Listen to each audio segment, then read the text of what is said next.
নমস্কার বন্ধুরা, স্বস্তিনী রান্নাঘরে আপনাদের সকলকে স্বাগত। আশা করছি আপনারা সকলেই সুস্থ আছেন। বেশি পেকে যাওয়া কলা দিয়ে আমরা অনেকেই অনেক রকম রেসিপি করে থাকি। আজ আমি এমন একটি রেসিপি শেয়ার করছি যেটি তৈরি করে আপনারা বাচ্চাদের টিফিন বক্সে দিতে পারেন। চলুন তাহলে দেখে নিই কীভাবে তৈরি করছি এই রেসিপি। তো বন্ধুরা দেখতেই পাচ্ছেন আমি এখানে 4টে কলা নিয়েছি। 4টে কলার উপর আমি বড় কাপের 1 কাপ ময়দা দিয়ে দিচ্ছি। তো দেখতেই পাচ্ছেন বন্ধুরা আমি ময়দাটা দিয়ে দিলাম।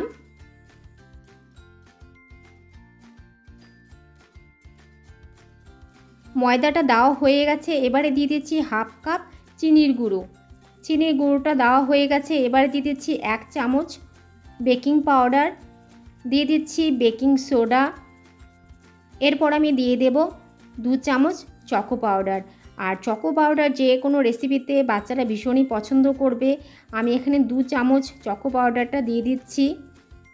চকো পাউডারটা দেওয়া হয়ে গেছে, এবারে আমি দিয়ে দেব 2 টেবিল চামচের একটু বেশি দিয়ে দিলাম ভেজিটেবল অয়েল। এরপর দিয়ে দেব 1 কাপ দুধ, দিয়ে খুব ভালো করে আমি হাতের সাহায্যে আমি মিশিয়ে নিয়েছি। দেখতেই পাচ্ছেন হাত দিয়ে খুব ভালো করে মিশিয়ে নেবার পর আমি এখানে 1/2 কাপ গুঁড়ো দুধ দিয়ে দিলাম। গুঁড়ো দুধটা দিয়ে একটু ভালো করে একটু নেড়ে নিচ্ছি। আর কলাগুলো যেহেতু আমার একটু দানা দানা রয়ে গেছে, এগুলোকে আমার খুব ভালো করে আমাকে মেশাতে হবে।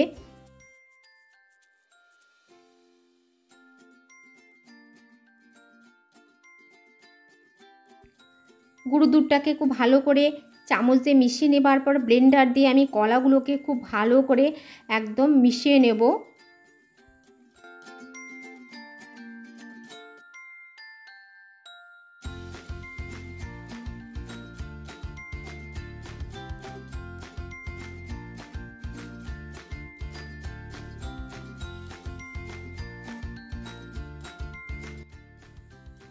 বন্ধুরা আপনারা দেখতেই পেলেন খুব ভালো করে আমি ব্লেন্ডার দিয়ে আমি কলাগুলোকে মিশ্রণের সাথে মিশিয়ে নিয়েছি। আর ব্যাটারটি আমি পুরোপুরি রেডি করে নিলাম। এরপর একটি পাত্র নিয়েছি, তার মধ্যে দেখতেই পাচ্ছেন একটি পেপার আমি বসিয়ে নিলাম। তার উপর আমি অয়েলটাকে খুব ভালো করে ব্রাশ করে নিচ্ছি।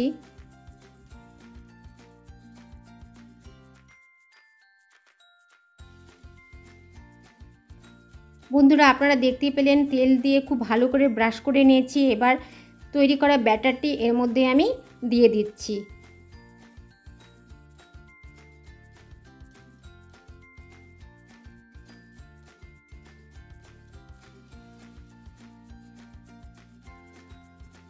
পুরো ব্যাটারটি আমার দেওয়া হয়ে গেছে, এবারে একটু ঝাঁকিয়ে নিচ্ছি যাতে কোনো রকম বায়ু না থাকে আর সমানভাবে যাতে ব্যাটারটি বসে যায়।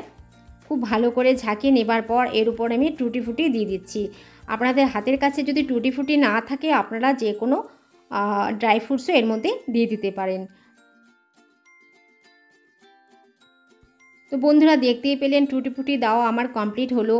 এদিকে আমি কুকার বসিয়ে তার মধ্যে আমি লবণ দিয়ে দিলাম। লবণটাকে খুব ভালো করে গরম করে নেব। আর এই লবণ আমি কেক বানানোর ক্ষেত্রে ব্যবহার করি। খুব ভালো করে লবণটাকে আমি ছড়িয়ে ছড়িয়ে ভালো করে গরম করে নিচ্ছি। তারপর এর উপর একটা স্ট্যান্ড বসিয়ে দিচ্ছি। আপনারা দেখতেই পাচ্ছেন স্ট্যান্ডটা বসিয়ে দেবার পর আমি কেকের পাত্রটি এর মধ্যে আমি বসিয়ে দিলাম। তারপর আমি ঢাকনা দিয়ে ঢেকে দেব। আর হুইসেলটা কিন্তু আমি খুলে নিয়েছি, আর রাবারটা কিন্তু আমি খুলিনি। আপনারা দেখতেই পাচ্ছেন হুইসেলটা আমার খোলাই আছে। এবারে আমি 35 থেকে 40 মিনিটের জন্য ঢাকনা দিয়ে দেব। প্রায় 35 থেকে 40 মিনিট বাদে একটু ঢাকনাটা খুলে দেখে নিচ্ছি কেকটা আমার পুরোপুরি তৈরি হয়েছে কি না। তো হাতের সামনে আমার এরকম কাঁটা চামচ ছিল, তো কাঁটা চামচ দিয়ে একটু দেখে নিচ্ছি। তো বন্ধুরা দেখতেই পাচ্ছেন কাঁটা চামচে কিন্তু আমার লেগে আসেনি, অর্থাৎ আমার কেকটি পুরোপুরি আমার তৈরি হয়ে গেছে। এবারে আমি নামিয়ে নিচ্ছি। তো দেখতেই পাচ্ছেন কি সুন্দর লাগছে আমার ব্যানানা কেক। কেকটাকে নামিয়ে নেবার পর বেশ কিছুক্ষণ ঠান্ডা করে রেখে এবার আমি কেকটাকে আমি বের করে নেব। তো দেখতেই পাচ্ছেন বন্ধুরা কেকের পাত্রটাকে উল্টে নিচ্ছি। সেই পেপারটাকে আস্তে আস্তে আমি খুলে নিচ্ছি, দেখতেই পাচ্ছেন।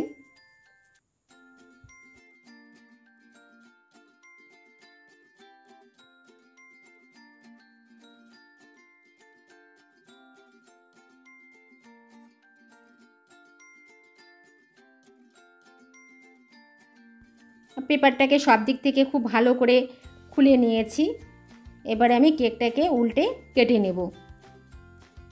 তো দেখতেই পাচ্ছেন কত সুন্দর লাগছে আমার এই কলার কেক। আপনারা ঠিক এইভাবে করে একবার বানাবেন, কেমন লাগলো সেটা আমাকে কমেন্ট বক্সে জানাবেন।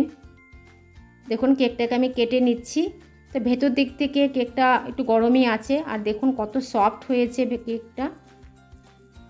তো বন্ধুরা, কেমন লাগলো আমার এই বানানা কেক অবশ্যই আমাকে কমেন্ট বক্সে জানাবেন। সকলে খুব ভালো থাকবেন, সুস্থ থাকবেন। আবার আসছি আমার পরবর্তী কোনো ভিডিও নিয়ে।